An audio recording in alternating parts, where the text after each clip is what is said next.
like this, man. He's like a butterfly flapping his wings deep down in the forest, man. It's gonna cause a tree fall like 5,000 miles away, man. There ain't nobody seeing nobody. Man, see, like, you don't even know, man. It's like you're born into this world, man. And you got like that, man. The dust and wind, man. Or like the dang old candle, man. It don't matter, man. It's like all the time.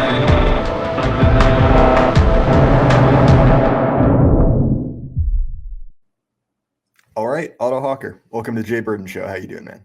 I'm doing all right, recovering from this cold, but I can't complain too much. Yeah, I swear I don't know what it is, but this has been one of the worst seasons for health stuff. It seems like everyone has been sick pretty much nonstop, myself included, but I'm glad to hear you're on the mend, man. Yeah, I mean, usually it's always a bender with me. About every 3 years, I get some kind of serious sickness, but it's usually in the summertime. But I don't know, man. It's annoying, that's for sure. But I don't want to think too much on it. Yeah, sure thing, man. So you and I have been mutuals for a while, but my audience might not be familiar with who you are and what you do. So what do you do on the internet, man? So what I'm trying to do on the internet is I'm trying to promote history, real history, our history, for our people, more or less for free. I don't think that people should have to, go to, college, to hear real history. They shouldn't, they're not hearing real history in the classroom. They're not hearing real history at home. And it's not good, man. And a lot of the stuff that, we're seeing in the classroom now is just flat out propaganda. And I'm trying to figure out where on the spectrum I am, in regards to where I want to go with my teaching and things of that nature. I don't want to be, like, Pete or Thomas, and no offense to them, they do great work, but they also at the same time, they have the ability to run more high order operations, more dangerous operations than I can handle at the moment. Yeah, sure thing, man. That makes sense. It's one of those things where, too often there's sort of like there's one track, right? Where it's like you're either, an activist or you're, a content creator. And, those are both useful things rather. But, you can't have, a whole like political community based off of just those two things. And, there's something to be said for the fact that, it's important to kind of recognize, your skills, your gifts, and your limitations, and go from there. If you see what I mean. Yeah, no, you're absolutely correct. And even like in real life with can't say too much on it, but some of the stuff that we're trying to do in real life, we're trying to assess our own skills and things like that in the group I run with, and we're trying to find who are the people that are good writers, who are the people that are good tech bros, things of that nature. And I'm not a good tech bro, but I've been told I'm a decent writer by people, and I've always heard from writers or people that write in our own sphere that if somebody tells you that you're a good writer, that more or less means that you probably should write. Yeah, that's something that, I think we have, a great number of very talented authors. I've been waiting to read the final draft of John Slaughter's book. And that's really something I was struck by, which is just one, how good he is, even among this, very kind of like elite sphere of writing. And it's funny, I think I've said this anecdote before, but when I was, pondering starting this show, I basically, ran down like, okay, like what am I good at? And I came to the conclusion, I'm a fine writer. It's functional, it's readable, but you probably don't need another, barely above, par writer in the sphere.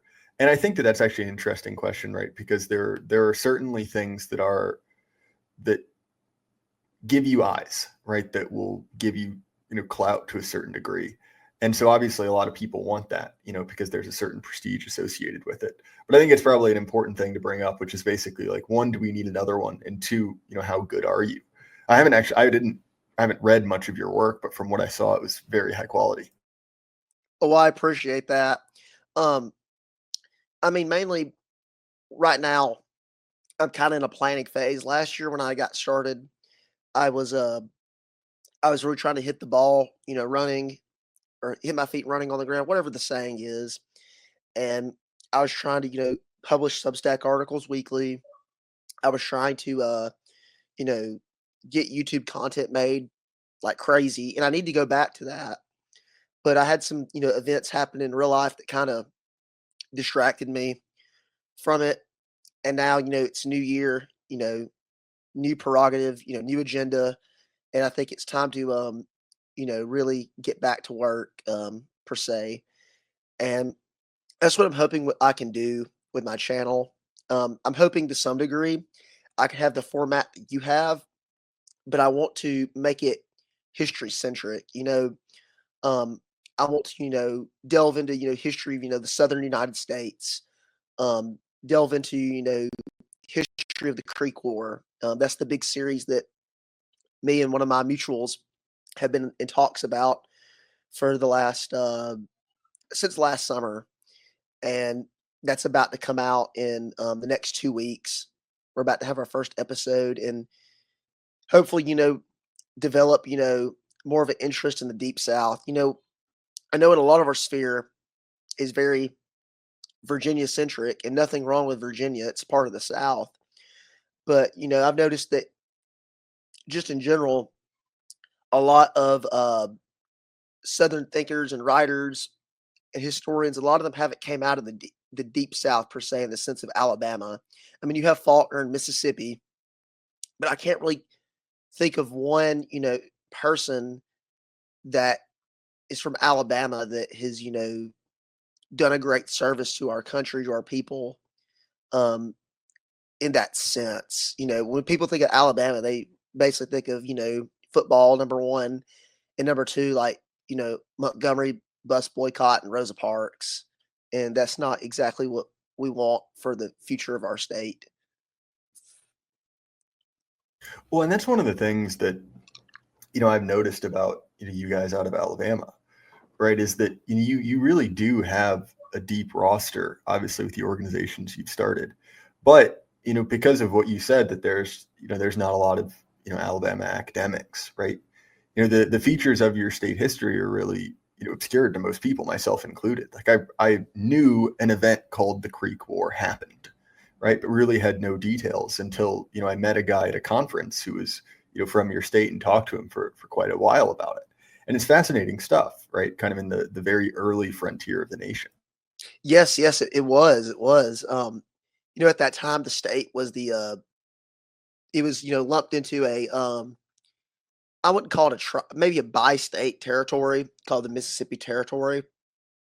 Part of Georgia was in that, but mainly it was from about middle central Georgia all the way to the Mississippi River was the Mississippi Territory, and it was controlled by various Muskogean peoples, whether they were the Chickasaw, Choctaw, or the Creeks. And as when we make the series with me and one of my friends, you'll find out that those big tribal groups aren't exactly all one people in the sense of it's not like, oh, there's the Creeks. There's several different groups such as the Hillaby Creeks. Um, that's one of the examples I think of. And you also find out, a lot of people think of all the Native Americans in the South as being the same Native Americans, more or less. But you see groups like the Cherokee, they come out of, I believe, the North. They come down south in about the 1600s, and they are almost this like Indo-European, movement of where they come down, they destroy everything, they displace Muskogean mound builder people, and push them further south. And it's just a story that's not really told. Obviously, it's not told because it's not really our people, and those people aren't around anymore. But nevertheless, we live in a world of ruins to an extent. We don't live in, Europe where there's Roman ruins and things of that nature. But I mean, oftentimes when I'm riding through the countryside or something and I see a mound, something that looks kind of odd, I often, wonder if that was, maybe a hidden native settlement or something to that degree. And that's one of the reasons why I like history. I've always been fascinated by it, is that you're essentially studying and thinking upon the footsteps that were taken before you. And that's just something I think a lot of people, at least probably normies to an extent, they don't think that. They don't think about that. And I think it's, those of us who to some degree have been enlightened, I'll just use that word, to what's going on and to, our state of affairs. I think we need to really take that into our minds and appreciate that, and even live our own lives in that mindset, because it's not all about us at the end of the day. It's about, what we could do for our people and our posterity. Well, that's an interesting point you bring up, right? Because when we talk about, separating man from culture, right, which is sort of one of the great crimes of modernity, right? It is, in many ways, separating, you as an individual from the kind of great chain of being, right? The idea that, you owe something to both those before you and after you. And, obviously, there were a great number of people who were not educated and didn't have what we would consider an academic understanding of history. And yet they were sort of swamped in it. It was always around. When you live in, a small town or a village with a cathedral that is at year 70 of what will be, 150-year construction, you can't help but notice it, right? That's a multi-generational thing. And, a cathedral is kind of the easiest example to hand because, obviously it's a giant building. Everyone knows what they look like. But, very much that's how a civilization works as well, right? That it slowly builds over time. And in a very few generations of, viewing yourself, oneself exclusively as an individual, we really lost the ability to pass that culture on and left people kind of unmoored from any concept of themselves as, a member of a civilization. Yeah, I agree with that. And, you also look at most civilizations, they usually, I would say, improve, in a visual sense as time progresses on. I mean, I think of the Romans to some degree.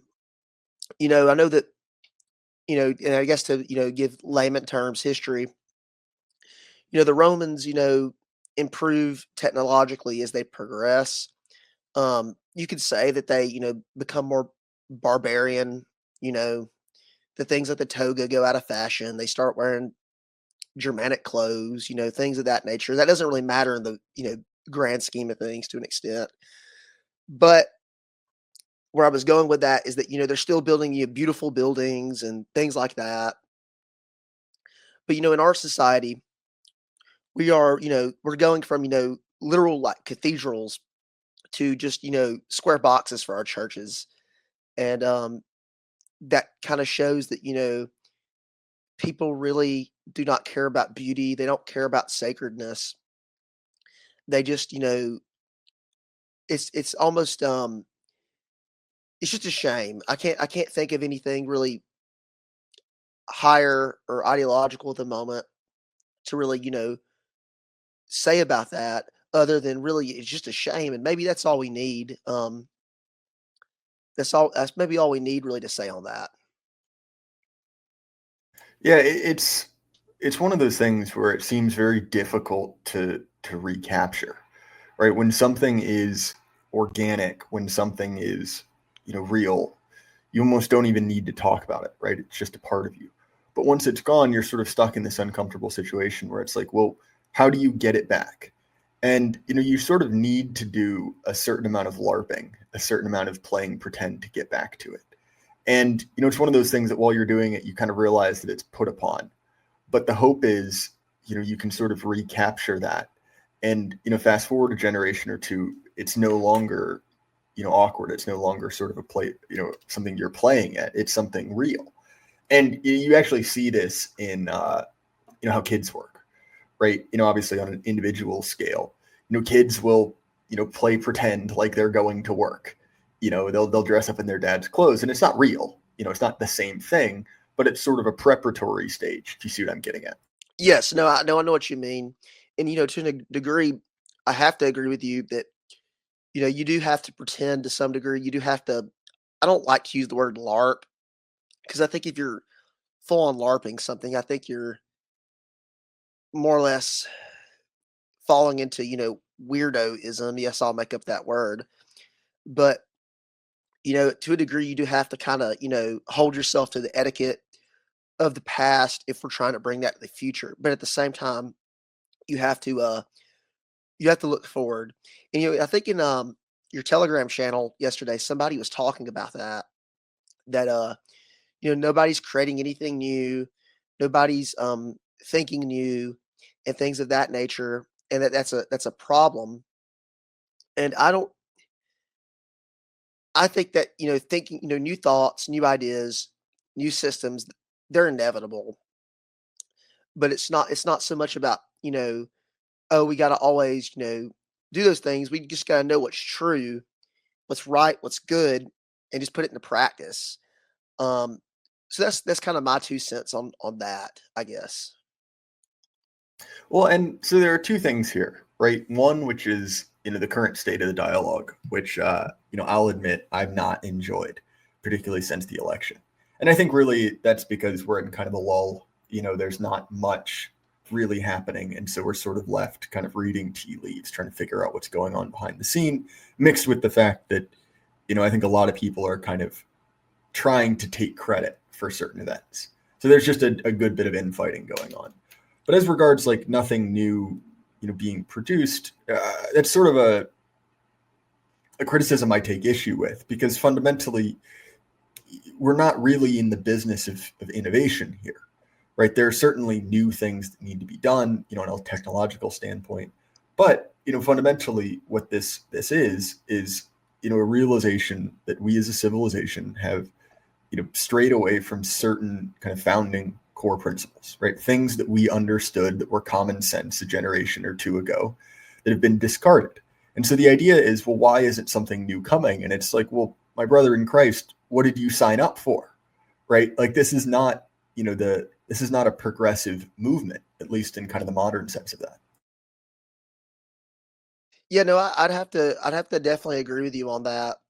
I think what a lot of people think is you're saying like it's people didn't sign up for a progressive movement. And so I think what really people need to be signing up for this stuff for is brotherhood, fraternity, and organizing, which is to an extent progressive. It's progressive in the sense of the American right, that for the longest time the American right has lost, and it's really failed to organize to some degree, um, as far as I'm aware of. And I think now we have a chance to actually do something good, do something that can last.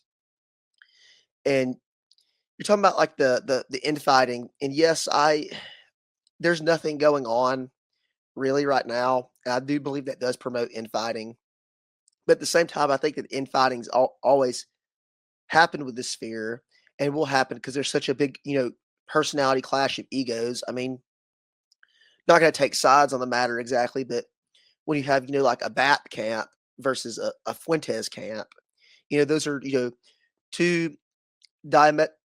I'm not gonna even try to say it. Diametrically opposed opposites that basically are fighting for clout, fighting for the reins of power in this sphere, more or less, or the influence. And it's basically all out war. It's one system pagan and another system Catholic, and those two can't really exist together, and they have such a different, almost different worldview on everything except we hate the elites, we hate the current system, and we long for a better system. One is more progressive in the idea that it's new, it wants to do something that hasn't really been done before, versus the other basically wants a New World Catholic monarchy, I guess. Well, that's an interesting point, right? That there are, this is sort of a system of strange bedfellows. And I think that your point to say, there are egos involved is very true. It's part of the reason I, almost as a rule, never do anything involving drama, because it seems to be a colossal waste of time. But, this is sort of odd bedfellows.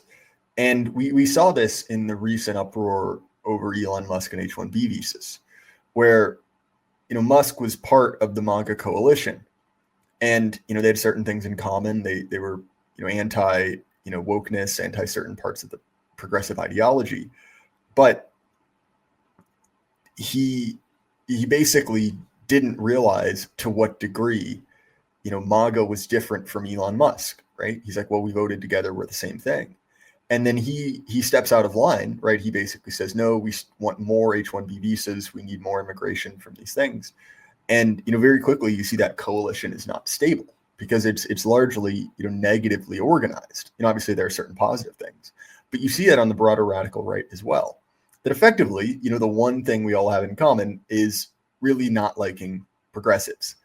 There's different specific reasons why, there's different, bones to pick, but, there's really very little unifying. And, you mentioned two guys that I don't know much about. I don't know BAP or Fuentes or really their work particularly well. But, I mean, those are, two pretty opposed, groups. And, I mean, when you map out the kind of like dozens of micro camps, you see even more of that, that infighting. And I think some of that's healthy and some of that's productive. One of the reasons that, us and ours have been such a massive success on social media is basically we were in fight camp, right? We were so used to fighting against each other that when you have someone regurgitating, 2010 Tumblr talking points, it's like water off a duck's back. But at the same time, it is incredibly irritating, and it's part of the reason why I wouldn't necessarily encourage anyone to really use Twitter or especially follow drama.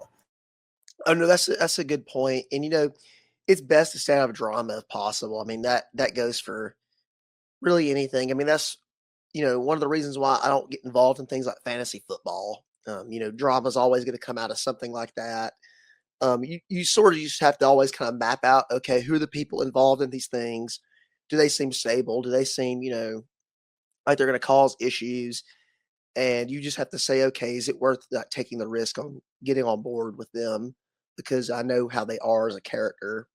Um, I did want to say, you're talking about the Elon and Vivek stuff, and that's kind of, I'd say, what the recent development of our sphere is right now. And I believe Vivek said something about basically like, oh, like your average Americans were busy having sleepovers, they were busy playing games, they were whatever having fun, while like my people, the immigrant servant caste, for lack of a better word, they're studying all the time, doing all these things, and basically that they're better because of it. And as somebody that really values the American people, somebody that has basically always been against immigration to some degree, I find that really, really, really irritating. I don't have to beat a dead horse on it, but we all know that pretty much what he was saying is that the American people suck. We're better than you. We will own you. And part of the reason why I want to get involved in this is because, as I said, my passion to some degree is to, teach history, teach our people, and, let them learn about who we are and what we should do. And I think it's just, ridiculous that this enemy of the state is, spitting right in our face, calling us out. And, most of our people, would rather sit there and, get upset over, an NFL game than, say like, no, you know what, like, hard times create hard men. I need to be a hard man and go and, actually fight back against this. You know, maybe that's, I don't know. It just really makes me mad. And it's just depressing that, this is on social media. You can literally, anybody can go on a phone, download Twitter, see this stuff. I've told, countless people this, but we live in the most literate age. Everybody can read for the most part. Everybody has access to, wide sources of reading material, whether they're books or, apps, the internet, et cetera, et cetera. But yet nobody reads. Nobody reads anything, meaningful. I definitely don't myself, really. Um, and I'm really pissed at myself. I don't know if I can even say that on here, but it really does, make me realize how much myself of time I've wasted not reading, not doing challenging things when I was younger. And now we're seeing, the enemy really show their cards, and it feels like we're not up to par for the mission at hand. Yeah, I certainly get that. I want to go back just a step. Sorry, I'm not trying to change the point of the conversation, but I thought it was interesting. One, it seems like Vivek has been revealed to be kind of a scummy character. Who could have guessed? I'll leave it there. But that assertion, right, that the one way for success in the world is to basically become like a bitter nerd, right? Just a corporate wage slave. That's something I really fundamentally disagree with. One, because, look at, if you've ever talked to someone who owned a small business, and I have two sources on this, right? The way small businesses were run even 20, 30 years ago is very different to how they are now, right? So for instance, one of my sources owned a pretty large distributing company. And he treated his workers incredibly well, right? They had a full month off. The whole company shut down, for seasonal reasons, in addition to, a generous amount of PTO, good holiday bonuses, lots of leave to, be with family. And it was, a very profitable company. And that was how it was done, right? That was considered the right way to run a business. Likewise, another one, and this guy is still active, he describes how the business has changed since he inherited it from his father in the 90s. And he basically describes that, you were forced to work harder. He basically says that he's at about 140% by volume of what he was 30 years ago to make the same money, right? The money is decreased, the workload is increased. And obviously he still cares for his people. He tries to, support them, to provide them as many benefits as he can. But, at a certain point, he's like, there's just limited resources to go around, right? We don't have the same surplus we used to. And so the idea that, America in its heyday was, run by these kind of like corporate, wage slave nerds. It's just not true, right? Look at the American industrial age. This was not the attitude, right? To just kind of grind yourself into an endless number of exams and checkboxes to get ahead in life. Were working conditions harder than they are now in certain ways? Of course, right? We're not stupid. But, at the same time, right, this was the heyday of American participation in civic activities, right? All of the kind of like legacy, organizations which are now falling apart, like the different charitable clubs, the bowling league, stuff like that. Those were at their heyday as America had this kind of like, deep civic fabric. And to me, the idea that the way to return America to its former glory is to become this kind of like parody of, South Korea or China, where you just have, kids, spending tens of hours every day, grinding to, achieve, better results on an exam or to get better at a test is, to me, it's completely stupid. And it speaks more to him and, his view of the world than it does, any accurate claim. And on the other hand, look, I'm not going to deny the fact that there's been a certain degradation to, the American worker, right? That's certainly happened. But, the idea that the way to get ahead in life is to stop letting your kids play sports and go to sleepovers and make them stay up late studying. It's just manifestly untrue. And I'm glad he got shouted down for it. Yeah, and you're talking about some of this stuff. And I've noticed that in my life in particular, a lot of the most successful people I know, they played sports. They did, high, social activities. And, they're, going places that, I could never go because of that. And I think it just, speaks to, well, I've always had this in mind, and I don't know how correct this is. And it would kind of, bring down some of the points you raised. So I'm going to be careful how I say it. Not necessarily that I would agree with bringing down some of your points, but I mean, you look at like what mainstream history tells us about, they call them like the robber barons, like the people in the basically post Civil War years that were, the main industry people in America, like Andrew Carnegie, et cetera, et cetera. I think we all kind of get what I'm saying. A lot of those people, were like big Republicans. They, is basically big, big, big business. And I would say as somebody that is a unabashed, Southerner, somebody that, has a lot of not so much disrespect, but not a lot of utmost respect for the North. I think that Vivek and, some of these Republicans, they really just show that to me at the end of the day that they're nothing but the party of big business. They might have, got us on the, conservative train in the sense of, oh, we're going to conserve traditional American values.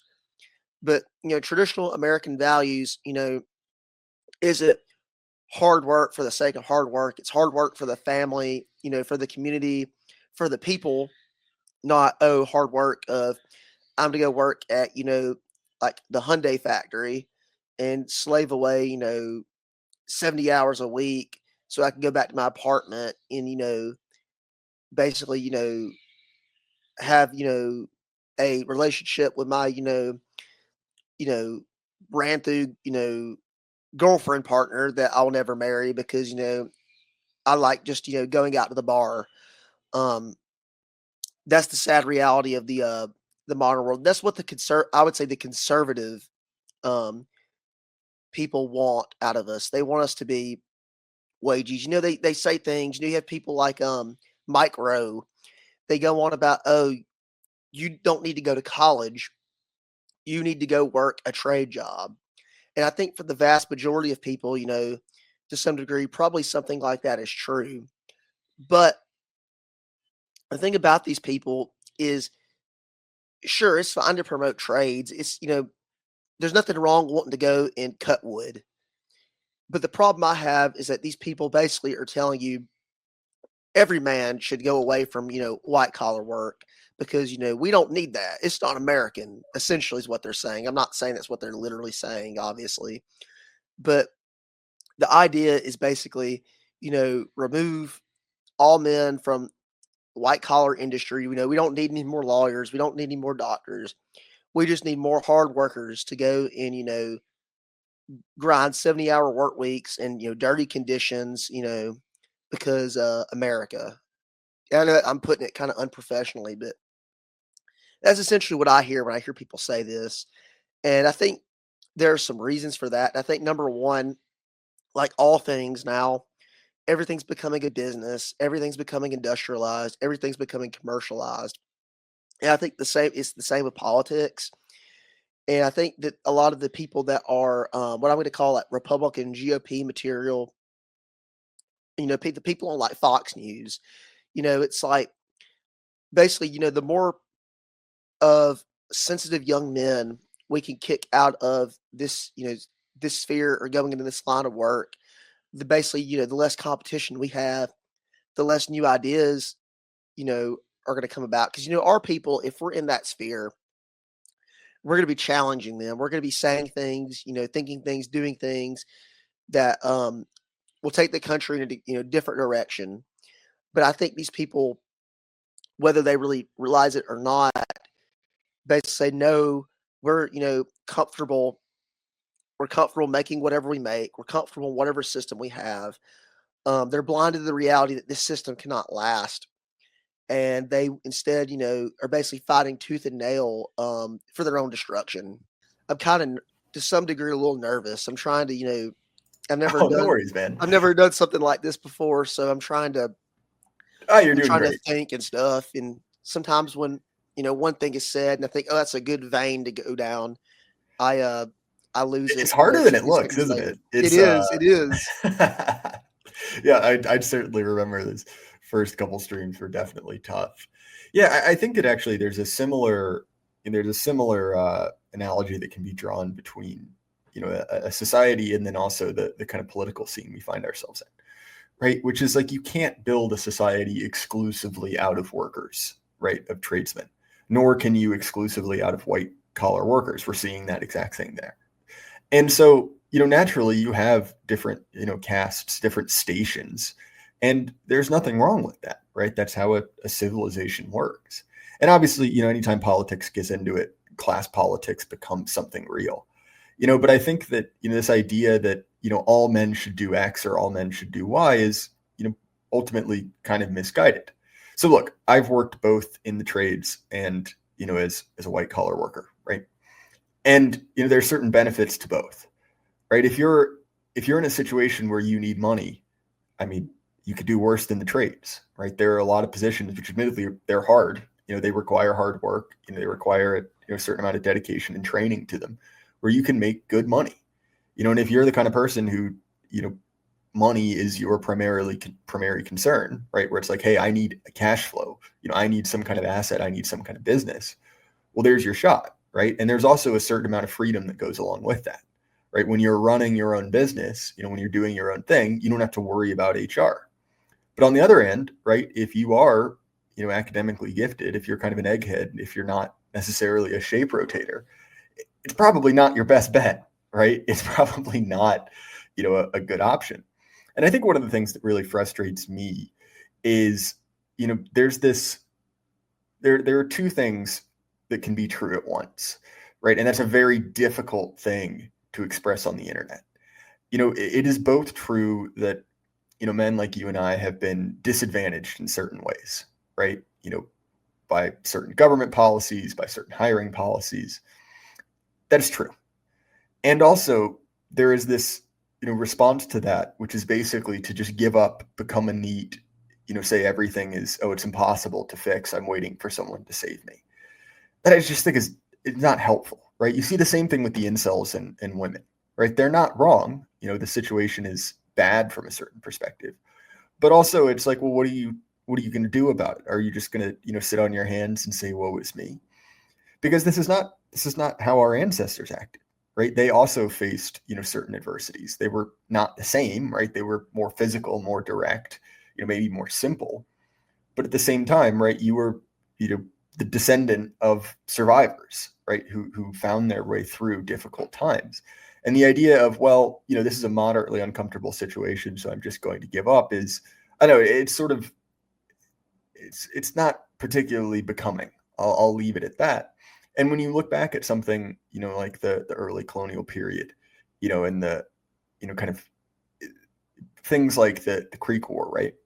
And look at the, the immense hardship those people faced. And you're like, well, I can't find a girlfriend. That's exactly as bad. It's a little bit like, I don't know, man.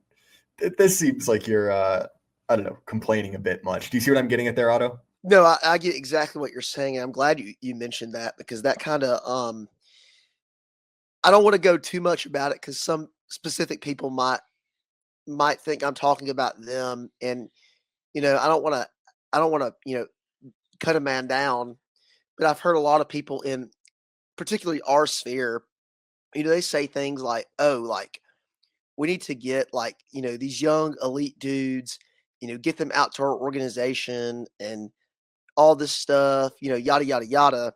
And, sometimes I think like, hey, man, I think you're kind of putting yourself down. You're trying to live vicariously through some other young dude who's, younger than you. First off, to me, that sounds almost kind of like pedestry. And, we definitely want to get away from any of that kind of stuff. I'm not saying anybody is a pedest or anything like that, but my crude mind can't help but, jump to that when I hear people talk about, like young fraternity college grads in the sense of like they're a piece of steak from the, meat factory. Um, but, I think that's the problem is a lot of our people are living, too vicariously.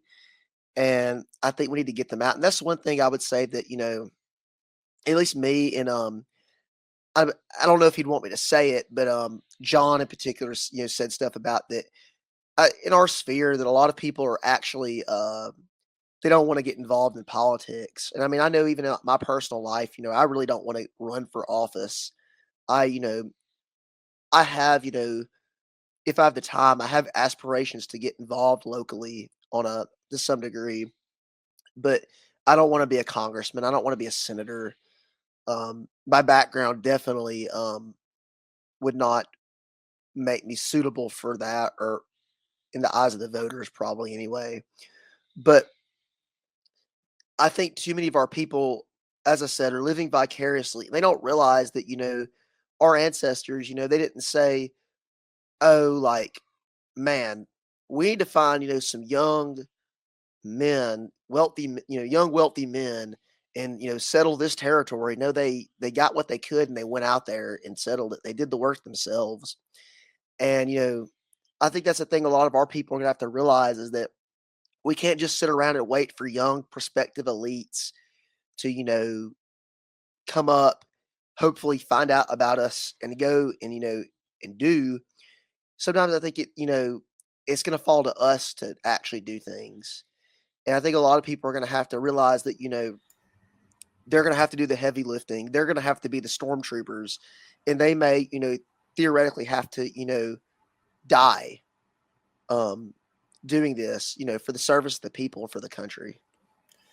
Well, honestly, and I was talking with Stormy Waters about this on the phone the other day, and he put forth an idea that I'm particularly convinced of, which is that we have just as many NPCs as the lefties do, and I think that a big part of that is people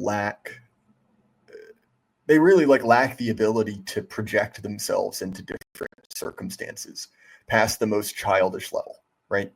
So for instance, right, basically at its core, the right wing is a recognition of hierarchy. And, oftentimes, liberals and leftists will say, oh, you just want hierarchy because you like to imagine yourself at the top of it. And in some cases, they're not entirely wrong, right? That you have people who are dispossessed, maybe for legitimate reasons, maybe for not, who basically want to shake everything up, right? They want, a change because they see themselves as being disadvantaged. And, some people are legitimately disadvantaged, and others are massive losers who would be at the bottom of any social hierarchy in any society, right? There's no two ways about that. And so when you take a group of, dissidents of people in a counterculture, you're going to get a mix of, those who have interesting, dangerous ideas that are not acceptable in so-called polite society, and weirdos and misfits, right? And so, when you talk about that, I think that's very much, the psychology of, I want someone to come save me and put me at the top, and, you're talking about that idea of, possibly dying or be required to sacrifice. That's a very real possibility in any sort of struggle, be it political or, physical, right? There are casualties. And, no one ever wants to imagine themselves as the guy that gets hit. They want to be the guy who successfully charges a machine gun nest.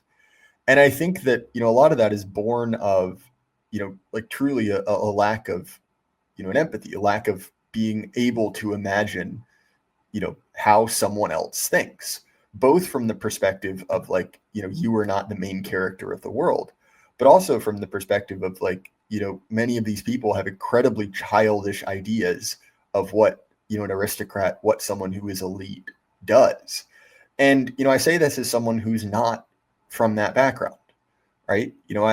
My family's been here forever, and pretty much the entire time they've been, what would be middle class, right? Teachers and shopkeepers and, moderately successful, freehold farmers, right? And I get it, right? There's a desire to LARP, there's an idea to play pretend, to call back to something greater that is noble. But I think it's important to temper that with the realization that hey, look, maybe if you can't get a job and you're in need, you're probably not the next, I don't know, commandant of Alabama. You know what I mean? That's probably not the globalists keeping you down. And so I don't know, maybe this is me being overly harsh, but, whenever you see your broader sphere act very poorly, you start to kind of reflect on that. Oh yeah. I mean, I think there's that old saying about, when you lie down with dogs, you get fleas. And I'm happy to say that, I think Alabama, at least the people that I've been associated with, are definitely not dogs. And I definitely haven't gotten fleas from lying down with them. Some of them listening will probably find that funny. Um, but yes, that's true. And that's the thing about this fear that I find so interesting, that I've always marveled at, is that to some degree, it seems like when you go to these meetings, or for example, like I discord with some of the people in our sphere. Sometimes some people seem like they're, okay, these are like, red-blooded, you know, dudes that, and this is outside of the whole, are they an autist or not? Are they on the spectrum or not? But, some of these dudes, it's like, okay, like these guys, they seem like real, patriots that, care about their country, they care about their people. They, yeah, they're red-blooded men that, have these ideas, versus, then you have like people in the opposite sphere that are almost like these, autistic nerds. And I find it interesting that somehow that these two groups that are opposite are on the same side, more or less, and they're no less meeting together. That's what I find just kind of interesting. I guess the circumstances that we face are so bad that it's led to this unique friendship among a lot of these people. I'm no Arnold Schwarzenegger, but I work out. I try to, I guess, be healthy in the sense of moving, lifting, eating okay. But a lot of these people in this sphere seem like they're it's almost like they think the way they think about the world, and they've came to these conclusions because it's like they're out of shape, they're depressed, they're they're whatever. And I just think it's odd that you could, draw these conclusions about great men from history. You could sit and be in this sphere. You have somebody like I guess his name's Stryker. I always call him Strucker in my mind, but I think it's Stryker. Um, he's always posting, workout stuff. And I'm thinking, how can you be in this stuff and not want to go, pump pull-ups or, pump it in the gym? Instead, a lot of these people want to sit around and, mope and say, "Oh, I'll never get a wife or a girlfriend," basically because of the way they think. And it's just like I don't get it. I really don't get it.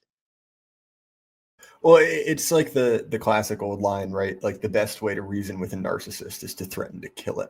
Sorry, not a narcissist, a nihilist, right? The idea is like, oh, it's also pointless, then just neck yourself.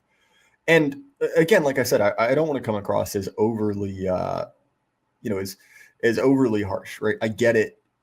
It's things are bad, but at the same time, right? You have a capacity for human agency. This is something even that Ted Kaczynski brought up, that, one of the many reasons so many people are, upset is that basically they're locked out of the power process, right? Which is the ability to change things about their lives. And look, like he's right. And when he talked about, things that we're talking about, like working out, being healthy as surrogate activities. And again, he's not entirely wrong. But again, right, unless you're willing to go like Uncle Ted and move out to a shack in the middle of nowhere, you have fundamentally limited options. Now, within those limited options, right, there are better and worse cards to play, right? You have a hand, but you have, choice of how you play it. And, to me, I think that the physical fitness thing is huge because there are several things all at once. And I say this as someone who is physically unfit for a certain portion of his life, that's not an isolated part of you, right? Your body and your mind are not these kind of like separate things where, because you have such a brilliant mind, you're excused, you don't have to, have any kind of physical capability. But, that kind of like hard will, right, that is required to do difficult things, to resist certain urges, right, to make changes you want. That's effectively the same resource. And, when you're doing something hard physically, you're cultivating that will. you're getting better at it. It's a skill. And so to me, like, even aside from the direct physical benefits, which is like you feel better, your mind is sharper, there's certain mood benefit. Very much this is kind of a question of will, and that is something that can be trained. Obviously, look, like, one of my main sponsors is a fitness company, so I'm a little bit biased. But at the same time, it's like, there's a reason that our enemies hate, any sort of, physical limitation, right? There's a reason that they love promoting the, like, DoorDash Bugman lifestyle, right? The, health at any size, work out from home, do all this from home, do whatever you want, but don't, limit yourself in any way. And it's because fundamentally, right, when you interact with, something objective, right? When you interact with something that has, very real consequences, right? Like, if you're not strong enough, you can't get the bar up no matter what. It promotes a healthier mode of thinking in much the same way, right? That generally, there are very few manual laborers with pronouns, right? Because when you interact with the real world, those things kind of fall away. And so I see there being both kind of a positive and negative benefit to that.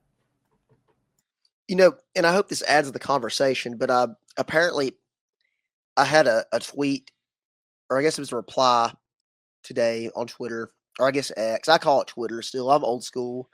I'm not going to, call it X. That's just not me. But I said something on the lines of, it was a video that the Old Glory Club posted of it was like a quote from Scott Greer, a video he posted of a Eagles fan getting mad at a Packers fan that was a woman at one of the NFL games that was this weekend, I believe. It was Saturday. And obviously, for context of the game, the Eagles were winning. They were, destroying the Packers. But, even still, this woman gets excited, like when I don't remember, if it was a field goal or a touchdown or whatever, but she was, celebrating that the Packers were, they did good. And this Eagles fan calls her a dumb C word, and and then starts trying to harass her, fight with her, starts trying to fight with her boyfriend. And it's crazy that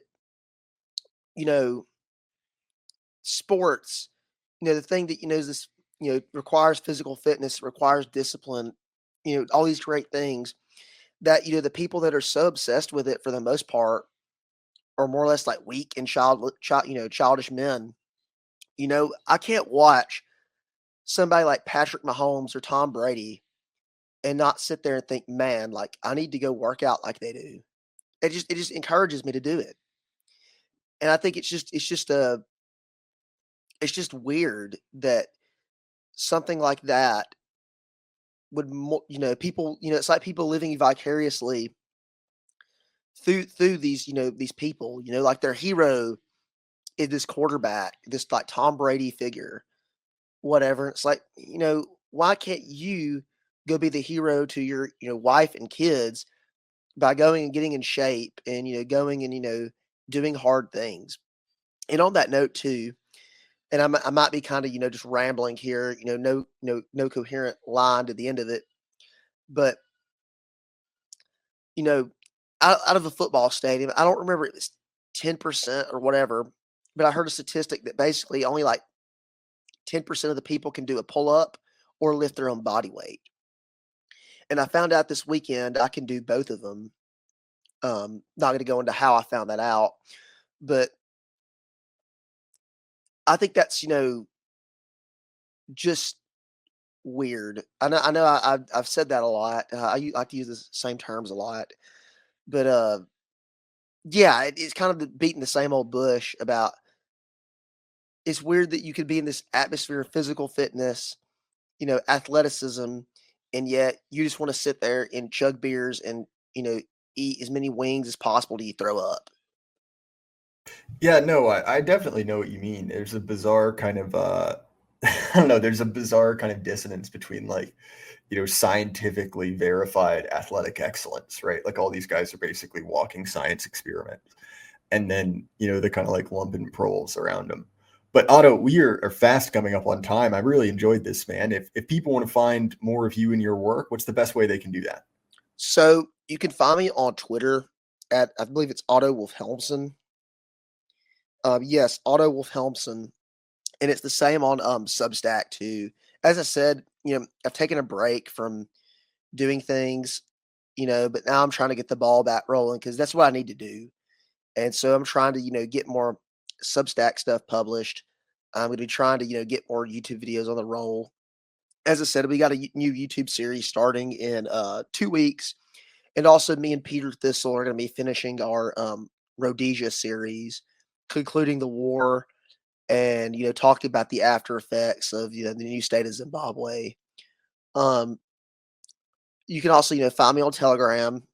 And as I said, right now, somebody that's just getting started in the stuff, pretty much I'm willing to take anybody on anything. If they want to get interviewed, they want to talk about something, as long as I can kind of get a general format, I'm willing to let people come on and talk. As I said, you and other people have, been my inspiration more or less. And I kind of want to, keep it going, keep discussions going. Because that's what we need, that and organizing, so that's what I'm going to try to be doing. Well, great, man. I look forward to seeing it.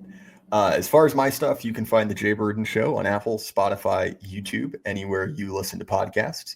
If you want to support us, you can either do that directly using the cryptocurrency links in the description, or you can head over to our sponsor, AXIOS Remote Fitness and Coaching, which, wait, Otto, are you an AXIOS guy?